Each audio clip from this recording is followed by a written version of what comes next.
క్షణక్షణం పోరాటం కణం ప్రజాపక్షం జనసేన న్యూస్ కి స్వాగతం. ముందుగా హెడ్లైన్స్. వైఎస్ జగన్ పై వివిధ సెక్షన్ల క్రింద కేసు నమోదు. పోలీస్ విధులకు ఆటంకం కలిగించారని ఫిర్యాదు. జెడ్ కేటగిరీ భద్రత ఉన్న జగన్ రోడ్డుపై నడవడమేంటి? జగన్ చేసిన పనికి బిత్తరపోయి పరిగెత్తిన పోలీసులు. డిప్యూటీ సీఎం పవన్ మాట్లాడుతూ ఉండగానే బల ప్రదర్శనతో దూసుకొచ్చిన వైసీపీ శ్రేణులు. మొత్తం పరిణామాలపై ఉన్నతాధికారులు సీరియస్. అసెంబ్లీ సీట్లు పెంపుకు కేంద్రం గ్రీన్ సిగ్నల్. ఏపీలో 50 అసెంబ్లీ సీట్లు పెరగనున్నాయి. ఒక్కో ఎంపీ పరిధిలో 2 అసెంబ్లీ సీట్లు పెంపు. 2025 జనగణన మహిళా బిల్లు తర్వాత ప్రారంభం. 2026 నాటికి కార్యరూపం దాల్చేకి ప్రణాళికలు రెడీ. ఆనంద డోలికల్లో తేలియాడుతున్న ఆశావహులు. కూటమికి ప్లస్, వైసీపీకి మైనస్ కానున్న సీట్ల పెంపు. రికార్డులను రఫా ఆడిస్తున్న పుష్పరాజ్. కలెక్షన్లలో తగ్గేదేలే అంటూ దూసుకెళ్తున్న పుష్ప 2. బాహుబలి 1810 కోట్ల రికార్డు బ్రేక్ చేసిన పుష్ప 2. 2000 కోట్ల క్లబ్లోని అమీర్ ఖాన్ దంగల్ను బీట్ చేసే దిశగా అడుగులు. ఎర్రచందనం కథాంశం నేపథ్యంలో పుష్ప 2 చైనా, జపాన్లలో కూడా హిట్ గ్యారంటీనా?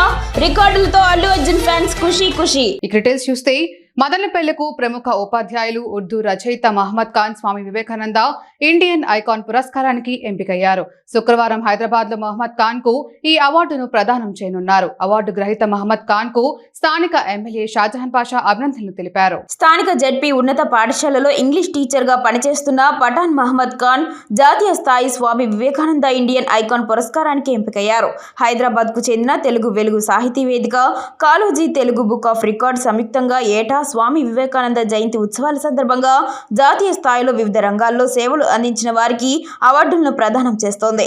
ఇందులో భాగంగా ఈ నెల 11న హైదరాబాద్ లోని త్యాగరాయ కళాక్షేత్రంలో పలువురు సినీ, రాజకీయ ప్రముఖులు పాల్గొనే కార్యక్రమంలో మహమ్మద్ ఖాన్ స్వామి వివేకానంద ఇండియన్ ఐకాన్ పురస్కారాన్ని అందుకున్నారు. మహమ్మద్ ఖాన్ ఇదివరకు సర్వశిక్ష అభియాన్ లో అకాడమిక్ మానిటరింగ్ అధికారిగా, కమ్యూనిటీ మొబిలైజేషన్ అధికారిగా, ప్రత్యామ్నాయ పాఠశాలల సమన్వయకర్తగా వివిధ హోదాలలో పనిచేశారు. ముఖ్యంగా బడి మానేసిన విద్యార్థుల కోసం నిర్వహించే ఆపరేషన్ ముస్కాన్ కార్యక్రమంలో పాల్గొని అనేక మంది పిల్లలను బడిబాట పట్టించి వారి భవిష్యత్తుకు బాటలు వేశారు. విద్యాశాఖ ఆధ్వర్యంలో గతంలో వెలువడే కస్తూరి ద్విమాస విద్యా పత్రికలో కస్తూరి పువ్వు శీర్షికన కేజీబీవీ విద్యార్థినుల విజయ గాథలను రాశారు. స్వతహాగా చేతిరాత నిపుణుడైన ఆయన ప్రభుత్వ పాఠశాలల్లో చదివే విద్యార్థులకు ఉచితంగా చేత రాతపై శిక్షణ ఇస్తుంటారు. రాష్ట్ర ఉర్దూ టీచర్ల సంఘంకు రాష్ట్ర ఉపాధ్యక్షులుగా ఉంటూ ఉర్దూ భాషాభివృద్ధిలో భాగంగా గత 25 సంవత్సరాలుగా ఉర్దూ కవి సమ్మేళనాలు, ఉర్దూ సదస్సులు నిర్వహిస్తున్నారు. విద్యాశాఖకు ఆయన చేసిన సేవలకు గాను రాష్ట్ర ప్రభుత్వం ఇటీవల ఆయనకు లైఫ్ టైం అచీవ్మెంట్ అవార్డుతో సత్కరించింది.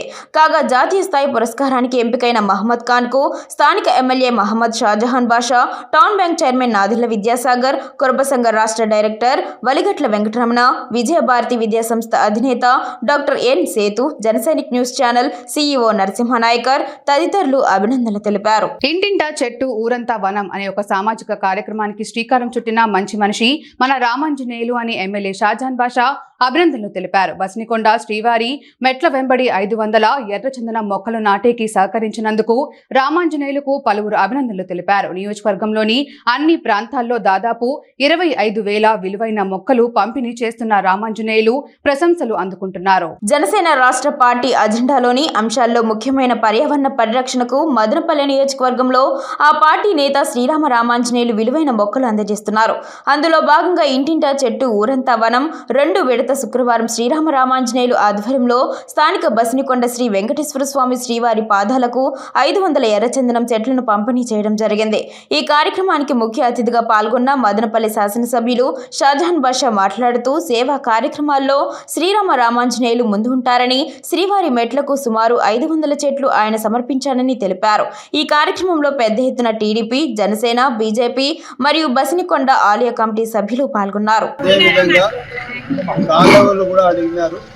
ఆ కాలువలు ఇస్తూ ఇదే కాకుండా చెట్లు ఈరోజు మన బస్నికొండ పైన ఉన్న ఆలయానికి 200 చెట్లు మా తమ్ముడు రెడ్డి మరియు ఇతరులందరూ కలిసి రెడ్డి ఇంతకు ముందు ఎలక్షన్ క్యాంపెయిన్లో కూడా 500 మంది మహిళలతో ఎలక్షన్ క్యాంపెయిన్ పెట్టించారు.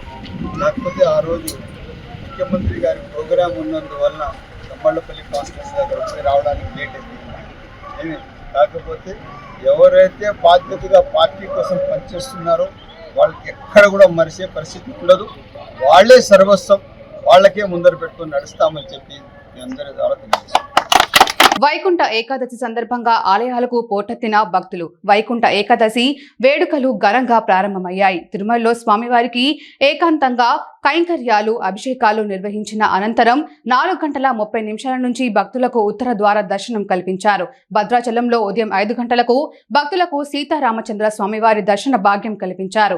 యాదగిరి గుట్టలో స్వామి దర్శనం కోసం భక్తులు బారులు తీరారు. గరుడ వాహనంపై వాసుదేవుడి రూపంలో స్వామివారు ఉత్తర ద్వార దర్శనం ఇవ్వనున్నారు. వైకుంఠ ఏకాదశి పర్వదినాన శ్రీవారి దర్శన భాగ్యం కోసం వచ్చిన భక్తులు మృత్యువాత పడ్డ విషయం తెలిసిందే. కాగా తొక్కిసలాట్లో గాయపడ్డ వారికి వైకుంఠ ద్వారా దర్శనం ఏర్పాటు చేశారు. తిరుపతిలో వైకుంఠ ఏకాదశి ద్వారా దర్శనం టోకెన్ల జారీ సమయంలో జరిగిన తొక్కిసలాటలో 6 మృతి చెందగా అనేక మంది గాయపడ్డ విషయం తెలిసిందే.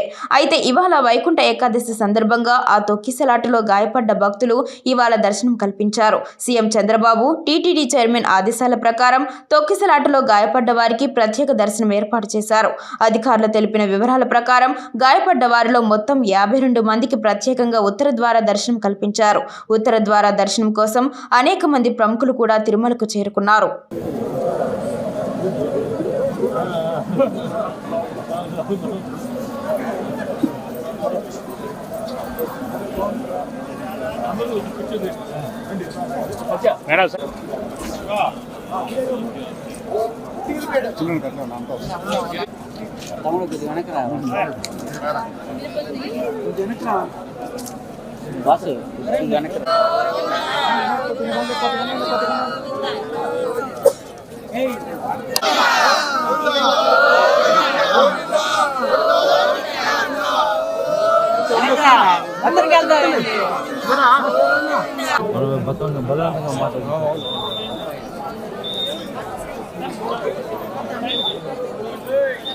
ఇదే విధంగా వస్తున్నాం సార్. ఇప్పటికీ ఇది 8వ సార్ మీరు రావడం. కానీ పొరపాటు జరగటం వల్ల అక్కడ అనుకోని సంఘటన జరిగింది. దానికి ఎవరు బాధ్యతలు కాదు సార్. ఈ యొక్క సిచ్యువేషన్కి సీఎం గారు స్పందించి మాకు ఎలాంటి ఏర్పాట్లు కావాలో అన్నీ కూడా చక్కగా చేసి అడుగున మాకు ఎలాంటి ఆటంకం లేకుండా పిన్ టు పిన్ మాకు మూమెంట్ చేస్తూ చాలా చక్కని దర్శన భాగ్యాన్ని కల్పించారు సార్. ఆ భగవంతుడి కృపా కటాక్షాలు కూడా మాకు కలగటం వల్ల మేము ఈ విధంగా బ్రతికి బయటపడ్డాం సార్. అందుకు సీఎం గారికి, లోకల్ అధికారులకి, జిల్లా కలెక్టర్ గారికి, అదే డిప్యూటీ కలెక్టర్ గారికి, అందరికీ, పవన్ కళ్యాణ్ గారికి పేరున ధన్యవాదాలు తెలియజేసుకుంటాం సార్. నమో వెంకటేశాయ. 5 సంవత్సరాల నుంచి దర్శనానికి వస్తున్నాం సార్, కానీ ఎప్పుడు ఇలా జరగలేదు. ఇలా జరిగింది. అయినా ప్రతి బయట పడ్డామంతా స్వామి దయ ఉంది. మేము అసలు బయటకు పడతామని అనుకోలేదు. తండ్రి మా అందరూ ఉండబట్టి ఇలా అయింది. అందరూ మమ్మల్ని చాలా జాగ్రత్తగా చూసుకున్నారు. దర్శనాలకి అన్నింటికి గేట్లకి ఇబ్బంది ఆ జరిగిన దగ్గర నుంచి మమ్మల్ని ఇలా వదలలేదు. అలా అందరూ సిబ్బంది మొత్తం అందరూ దేవుళ్ళ మమ్మల్ని అందరినీ కాపాడారు. అందరికీ ధన్యవాదాలు. కంటికి రెప్పలా చూసుకున్నారు అందరూ. అందరికీ ఏపీలో నియోజకవర్గ పునర్విభజనకు సంబంధించి కదలిక వచ్చింది. 2026 నాటికి నియోజకవర్గాల పునర్విభజన ఖాయమని తేలింది. అదే జరిగితే ఏపీలో అదనంగా మరో 50 నియోజకవర్గాలు ఏర్పాటు కానున్నాయి. దీంతో అసెంబ్లీ స్థానాల సంఖ్య 225కు పెరగనున్నాయి. అదే జరిగితే రాజకీయ ఆశాబహులకు కొంతవరకు అవకాశాలు మెరుగుపడినట్టే. వాస్తవానికి 2014 రాష్ట్ర విభజనతోనే నియోజకవర్గాల పునర్విభజన జరగాలి. పార్లమెంటు స్థానంలో 2 అసెంబ్లీ సీట్లు చొప్పున పెరగనున్నాయి. ఏపీలో 25 పార్లమెంట్ స్థానాలు ఉన్నాయి. ప్రతి పార్లమెంట్ స్థానం పరిధిలో 7 అసెంబ్లీ సీట్లు ఉంటాయి. ఈ లెక్కన 175 స్థానాలు కొనసాగుతున్నాయి. నియోజకవర్గాల పునర్విభజన నేపథ్యంలో ప్రతి లోక్సభ స్థానం పరిధిలో 2 అసెంబ్లీ సీట్లు పెంచాలన్న ఆలోచన ఉంది. 2026 ద్వితీయార్థంలో పునర్విభజన ప్రక్రియ ప్రారంభం కానుంది. వీలైనంత త్వరగా పునర్విభజన ప్రక్రియ పూర్తి చేసి కొత్త అసెంబ్లీ నియోజకవర్గాలను ప్రకటించాలని కేంద్రం భావిస్తోంది. కొద్ది రోజుల్లో జనగణనతో పాటు మహిళా బిల్లు కూడా ఆమోదం పొందనుంది.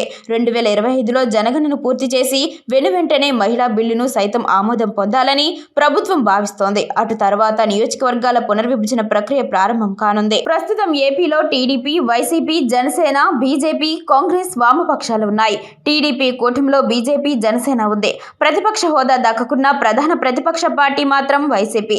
అదే సమయంలో కాంగ్రెస్తో పాటు వామపక్షాలు కూడా ఉన్నాయి.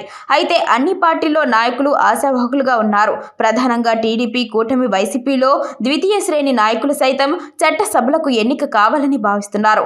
ఒకవేళ పునర్విభజనతో 50 అసెంబ్లీ స్థానాలు పెరిగితే అన్ని పార్టీల్లో ఉన్న ఆశావాహులకు ఛాన్స్ దక్కే అవకాశం ఉంది. అందుకే ఏపీ నేతలు నియోజకవర్గాల పునర్విభజనపై ఎన్నో ఆశలు పెట్టుకున్నారు. 2026 నాటికి ఇది కార్యరూపం దాల్చుతుందని తెలియడంతో సంతోషపడుతున్నారు. పుష్ప సినిమాలో పాపులర్ డైలాగ్ తగ్గేదేలే అని దాన్ని నిజం చేస్తూ రిలీజ్ అయిన రోజు నుంచి కలెక్షన్లలో తగ్గేదేలే అంటూ రికార్డుల దుమ్ము దులుపుతోంది పుష్ప 2. అంచనాలకు తగ్గట్టు ప్రేక్షకులను మెప్పించి పెద్ద హిట్ అయింది పుష్ప 2 సినిమా. సినిమాలోని యాక్షన్ సీన్స్, అల్లు అర్జున్ నటన, ఎమోషనల్ సీన్స్ తో ప్రేక్షకులను మెప్పించింది.